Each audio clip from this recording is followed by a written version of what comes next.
failing is my biggest fear. Terrified of failing. Maybe that's why I'm so audacious and tenacious with what I do, is because it's like, I didn't fail. I just have to learn and tweak things and go for it again, or completely change what I'm doing.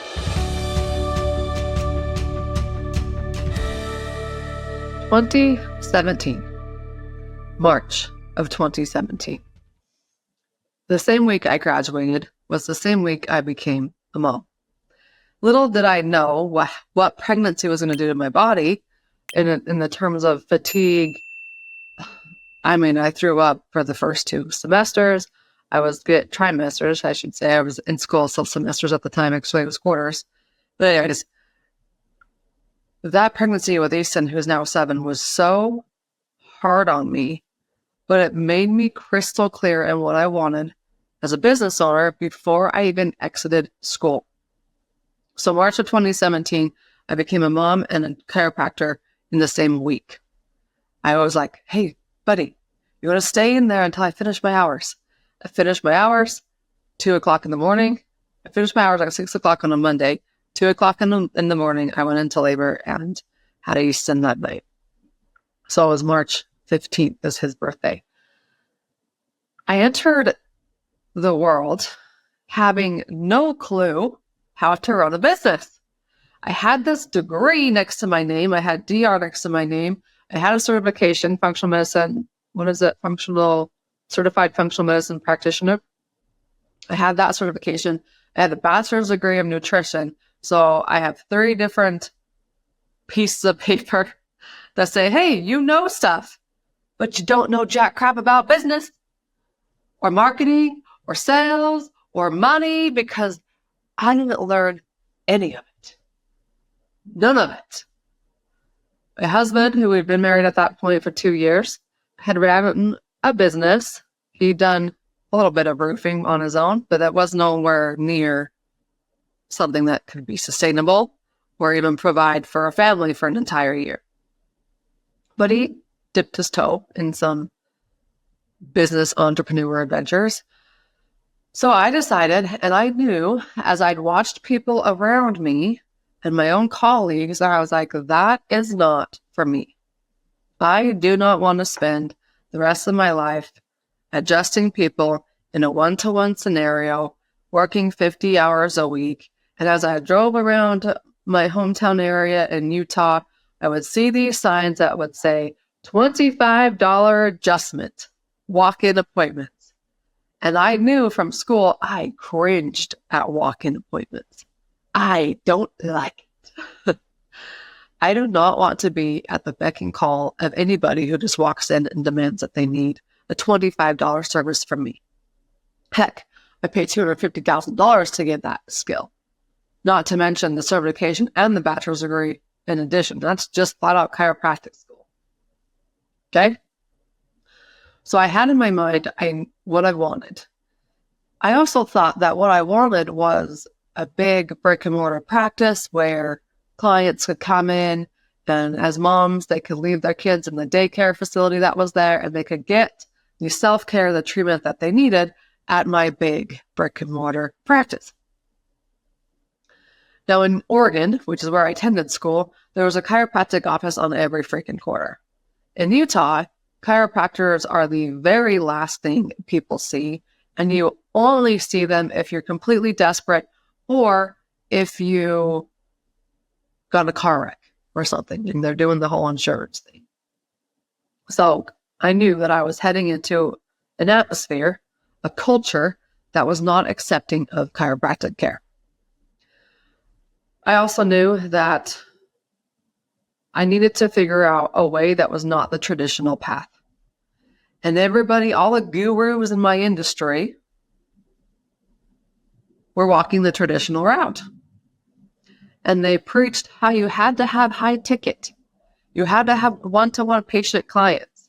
That's the way to make the money. That's the way to burn out, if you ask me. That's the way people get exhausted. They hate their job. They go leave chiropractic. They go do something else.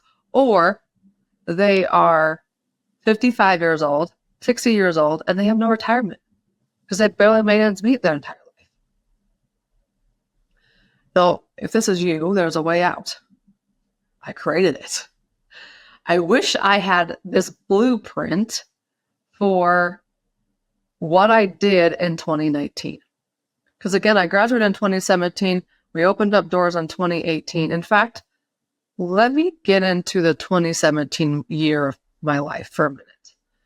I come off a very, very, very difficult pregnancy. Throwing up IVs during school, all the things. I was so physically exhausted that I would fall asleep in the 10-minute breaks between classes.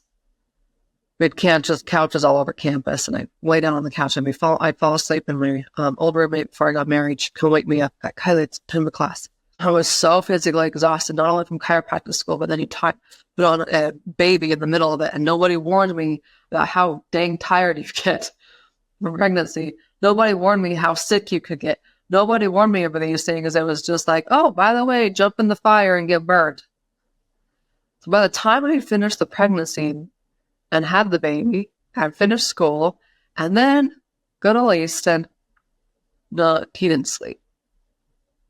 He didn't sleep for 3 years until we put Hallie in his bedroom with him. And now I'm thinking the same thing might happen with my new baby, who is now 9 months old and still not sleeping, wakes up 8, 9, 10 times a night, on the hour, every hour. Yeah. I just wasn't blessed with kids that sleep.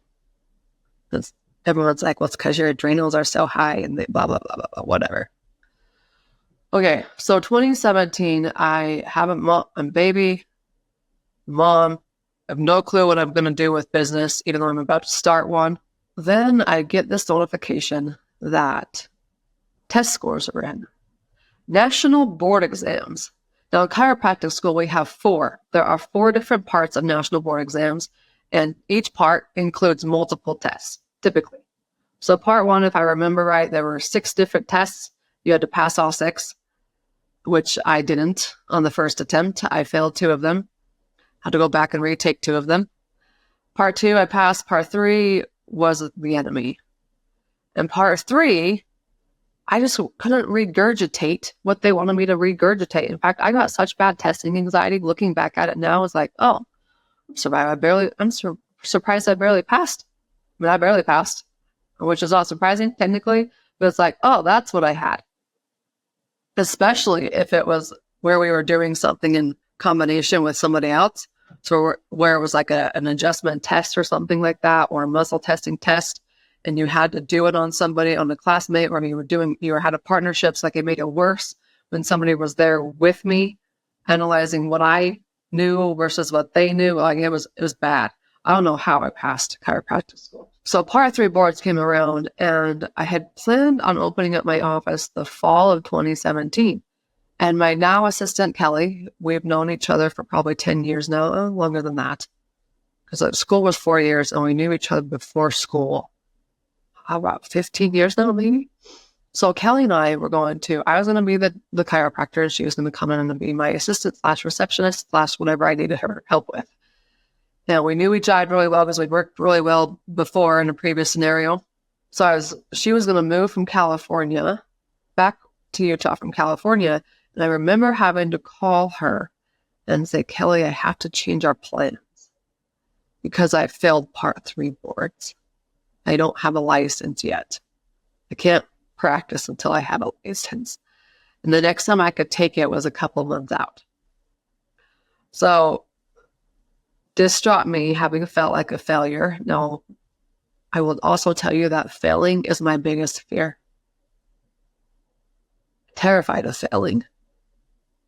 Maybe that's why I'm so audacious and tenacious with what I do, is because it's like, I didn't fail. I just have to learn and tweak things and go for it again, or completely change what I'm doing.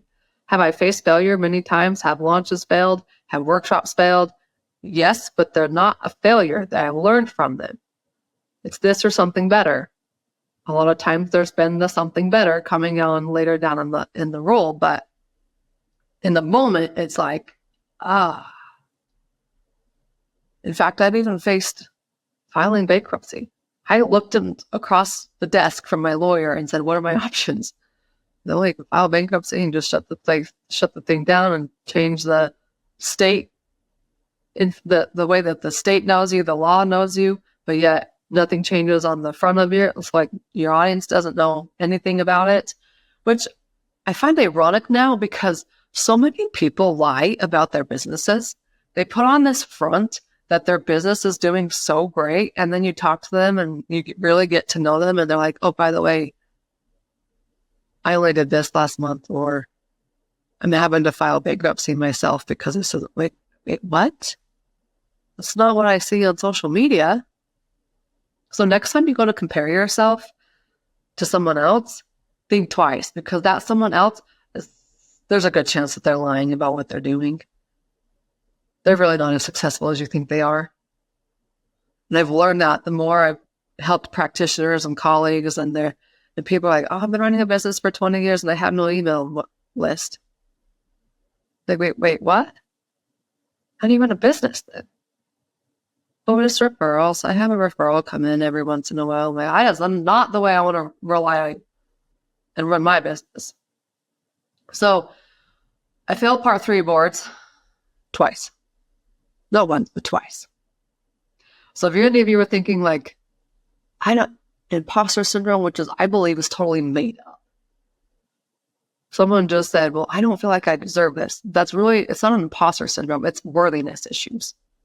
So if you have worthiness issues, which is what they really are, it's not imposter syndrome. It's worthiness issues. We all do. I failed pieces of part 1. I failed part 3 twice. Gratefully, I passed part 4 because that one is all hands on. You go from room to room to room. And I remember being like 6 months pregnant in part 4. And again, my pregnancies were like I had to plan out my food.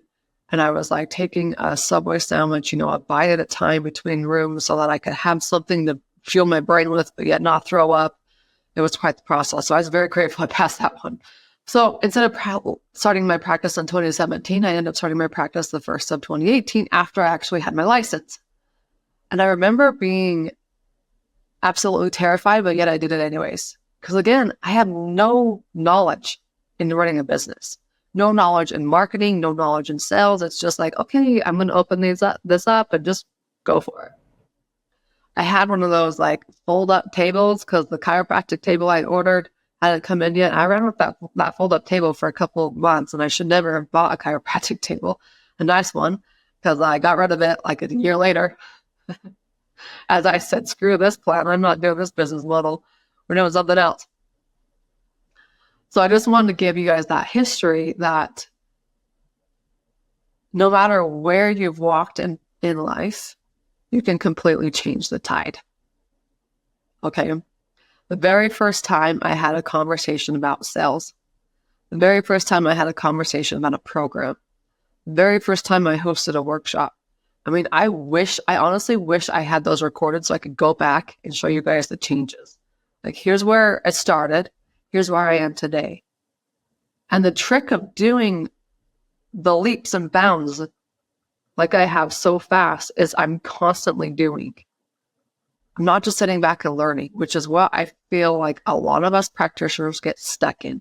They feel like they have to have another certification to charge more money. They feel like they have to learn this piece of the body or attend that seminar or attend this conference and learn these supplements, learn this new supplement line before you can ever go out and just say, hey, I can help you get X, Y, and Z. So if you're stuck in the learning, get out of it.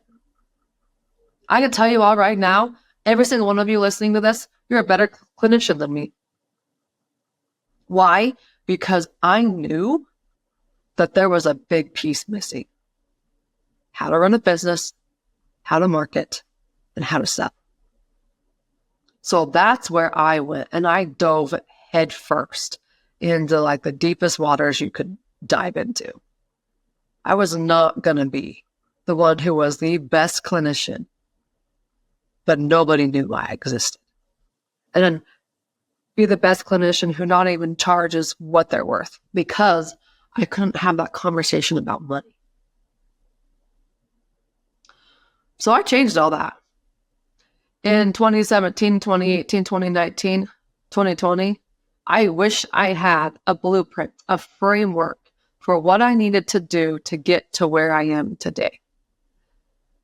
Now, I did it on my own with a team, a few mentors involved here and there. In fact, I'm only with mentors now who I'll never leave them.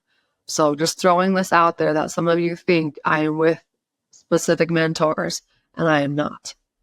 I had left their world. It's become toxic. There are only two people that I continue to stay with and I will always be with, and their names are Jen Gottlieb and Chris Winfield. Everyone else I will not renew with, and what I thought someone was, they're not.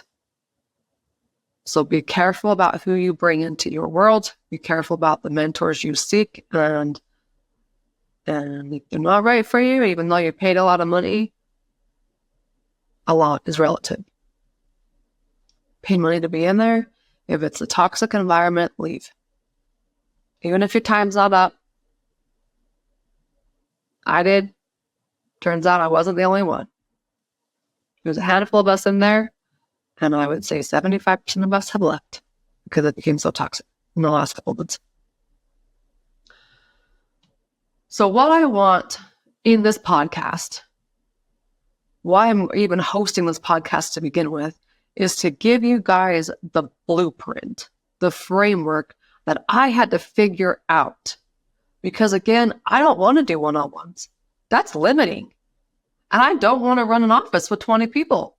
Or hire 20 coaches to run these one-on-ones for me. If you want to, great. That's not me. I want to keep my team limited, my team small, my team tight. We have a tight-knit team right now. And we'll see if one can penetrate it or not. But I have this one gap in the business, and I know it's a gap, and so I'm trying to get it fulfilled with the right person. Or I have to alter my lead. It's fine. We can alter the lead gens too. Anyways.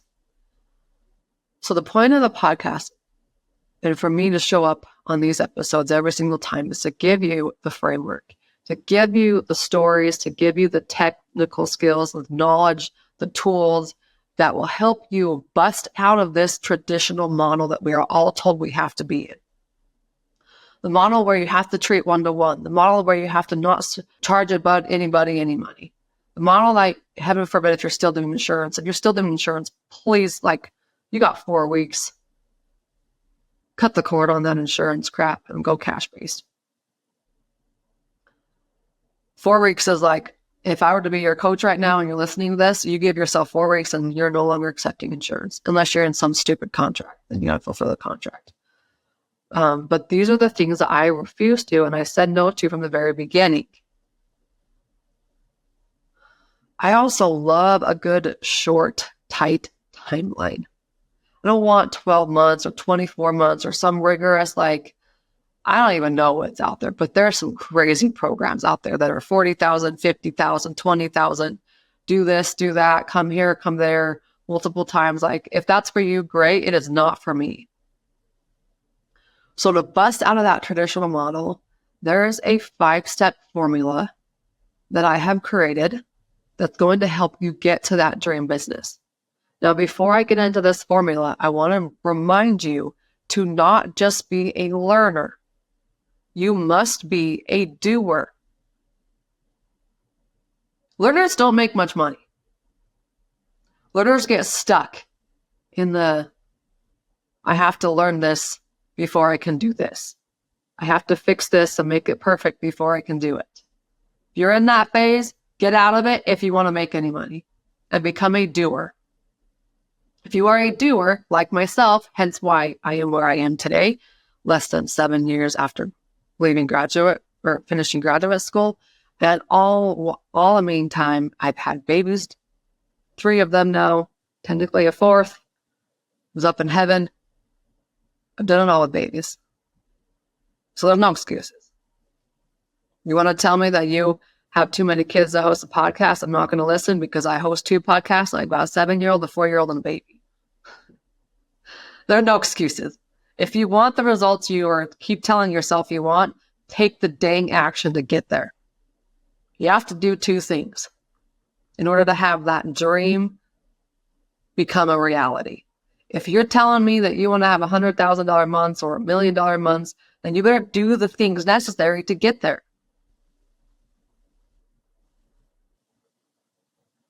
Which is the hardest part is letting go of the things that are not going to serve you, that are not going to get you those results. Letting it go. I remember in 2019 where I was like, you know what? I'm done with this brick-and-mortar practice. I'm going virtual. I had a patient that was so mad at me. Let her go. Because 6 months later, COVID happened. And then everybody went virtual and kind of just laughed anyways. If you really, truly want the results that you're telling me you want in my programs, in our Facebook, in our podcast, like when I talk to you at conferences, you really want those results, you better do the dang things to get you there. And that means letting stuff go. As you let stuff go, you get to clear the path for the stuff you really want to do and the results you really want. Now, had I had this framework back in 2019 when I was figuring all this thing out, how do I run a group program? How do I market? How do I build out the email list? All the things that we have to deal with as a business owner and still get results with patients. I wish I had it. So here's the framework. It's called the 10,000 patients framework. Why? Because I want you to stop worrying about the next patient. Again, that traditional model is get one person into your treatment office rooms. Do one walk-in client. That is small thinking. That is small doing. And it's not serving us. It's not even serving the world because we are so sick as a nation. And by serving one person at a time, we're barely making, it's like putting a drop of water in the ocean. But if you were to serve 10,000 patients and have 10,000 clients come through and change their life, now we're making a ripple effect. Now we're building out progress. Say 10 people do 10,000 patients, that's 100,000 patients, 100,000 lives that we changed. But we've been told to think small, we've been told to act small, we've been told that we have to stay small in order to run these businesses, in order to actually get client results and help people. And I can't tell you how many people have said, well, I just want to help everybody. I want to help as many people as possible. Okay, then stop helping the one-on-one client and start helping 10,000 clients. Because when you think about it, and you're serving 10,000 clients, your clinical systems change, your business systems change. So here's the formula. As I have dove headfirst into the deep waters of business, marketing, sales, and money. The formula is this. Step number 1, build it. You must build the programs that are going to serve 10,000 clients. Think about what your program would look like if you're onboarding 100 people at a time. Just think about it. Not 1, 100. Step number 2, brand it. This is where the marketing comes into play. You can't just rely upon referrals if you're going to get 100 people in on your group program at a time.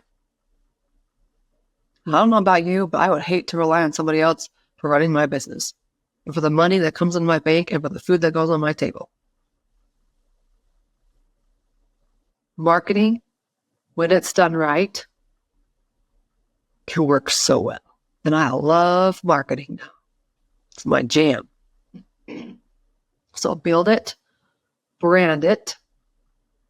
I cannot help anybody in any one of my programs without talking about the third component, and that is bank it. Because we have to upgrade our relationship with money. It's a must. In fact, You can be the best clinician running the best office, the best business with the best marketing plan. But if you cannot talk about, ask for, and receive money, then it will all be unnecessary. It will all go nowhere.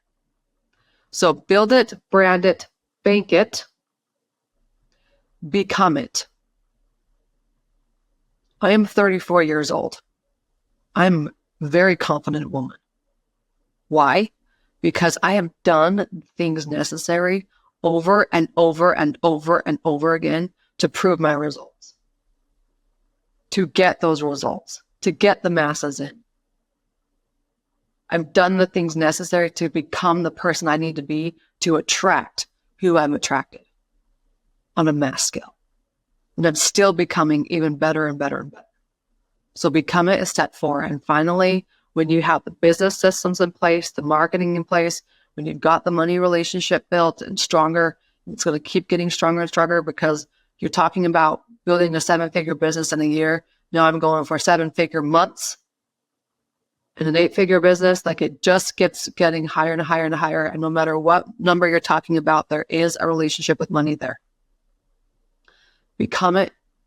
Who you are will attract your tribe. And when you have those 4 pieces, now we can blast out the audience called book it. You can use a book. You can book paid speaking gigs. You can book podcast episodes. You can book media tips. This is the PR side. This is the, hey, you've got the business and systems in place. You got the marketing in place. You know how to talk about, ask for, and receive money. You are becoming this expert in yourself that you already know you are. You're just actually living it. And you are that person who's attracting the right people at the mass scale.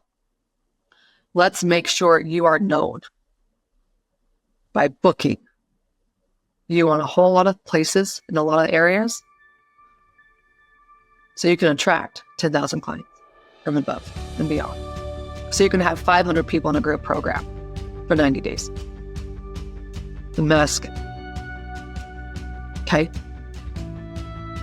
So, 10,000 patients. Here we go.